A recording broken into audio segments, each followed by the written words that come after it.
The following is a presentation of the Big Ten Conference.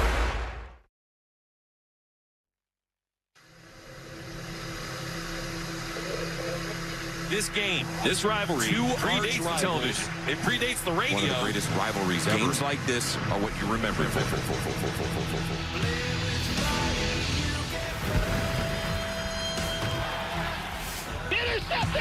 Intercepted! The Ducks have the ball! Kenny Wayne's going to score!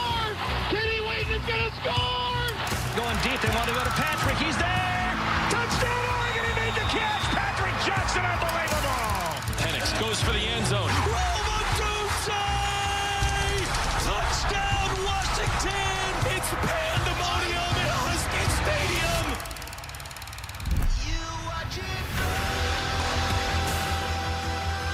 It's time for us to be a little bit different this week. When you operate the way of the warrior, you got two choices. You can be an ordinary man, or you can be a warrior.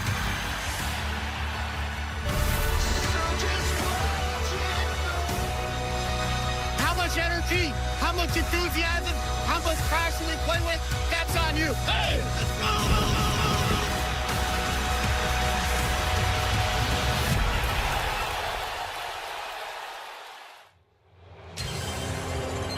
On this Thanksgiving weekend, that pretty much sets the table. On the banks of Lake Washington, we bring you into Husky Stadium for a rivalry renewed between these longtime arch rivals. It goes back 125 years. No better place to end our regular season than right here. The Home Depot Big Ten on CBS brings us to Husky Stadium in Seattle. And the hometown Huskies entertaining the 6th-ranked Ducks of Oregon. As you take a look at the Big Ten standings, it's all set for the Big Ten title game. Ohio State got a giant Wolverine off their back just moments ago with their victory. They'll meet the Hoosiers of Indiana in the Big Ten title game. Oregon right there in the 3 spot, more importantly for the Ducks, in the number 6 slot in the college football playoff rankings, and they're going to move up. Texas Tech probably will as well with A&M's loss to the Longhorns yesterday. Welcome, everybody. I'm Brad Nessler with Gary Danielson, Jenny Dell, and Gene Steratore. Partner, this is a great scene. Washington with a chance to win their 9th game, to put a dent in Oregon's season if they can upset them. And for Oregon, as we said, college football playoffs right in front of them. Totally. They learned a year ago that if you're not slotted in this playoffs exactly right, it could come back to haunt you. They need to win this football game today to take all doubt of where they're going to be in the playoff slots. This is the 5th time we've seen Oregon in person. We've seen them at full health. We've seen them banged up. And they've been a banged-up team at the wide receiver spot with their top 2 guys out. And with that, the emergence of a finalist for the Mackey Award, a guy we love, Kenyon Sadiq. We saw him last year in the Big Ten Championship. He's only better this year. Kenyon Sadiq is a freak as a tight end. He leads his team in receptions, receiving yards, and touchdowns, the only tight end in college football. He is a must-stop now for this Oregon offense. If you're going against them for the Huskies, he could be a difference maker. But don't forget this guy.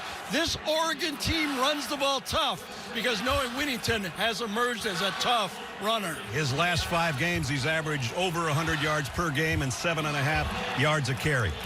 You said to Jed Fish yesterday, and he's done a great job, 8-3 in his 2nd season. You said, okay, Jed, if you'd like to rather slow down Washington or score points, which would you go for? He said, our offense is what gets us in gear, and they got a really good offense. No doubt about it. And when they're healthy, they got that 1-2-3 punch. We've seen this before. When you have that combination quarterback, key running back in Jonah Coleman and Denzel Boston, if those two, Coleman and Boston, are healthy, then Damon Williams becomes the wild card.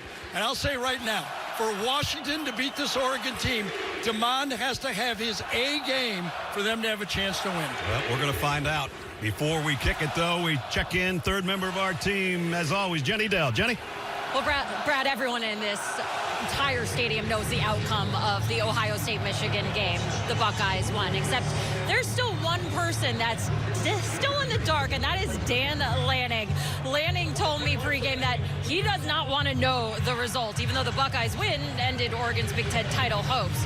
Coach knows someone will try and tell him, and he's shutting that down. The message here is simple. He said, stay locked into this game. He told me this rivalry isn't fueled by hate. It is fueled by the love for each other. Brad, he said the team that executes and handles the chaos, they will win today. And for Lanning, this win, that's all that matters. Well, they have handled it well all season long. Only one setback. We saw that one to Indiana. They've won the rest. The weather, winds are calm, 47 degrees. Feels a little cooler than that to us, especially to Jenny. This is the 118th meeting between these two teams, and the Huskies have the advantage. They've won 3 of the last 4. The Ducks won 15 of the previous 17. And we said to Dan Lanning yesterday, or Jenny asked him, did you know much about this rivalry when you got the job 4 years ago? He said, I didn't know a lot about football in the West, but when I got here, I found out they don't like us at all. Well, and deservedly so. When you lose a couple championship games by 3 points to get in it, you can feel that hurt. Oregon won the toss and deferred, so UW will receive, and we're underway. Adam Muhammad will take the fair catch and will bring the Huskies.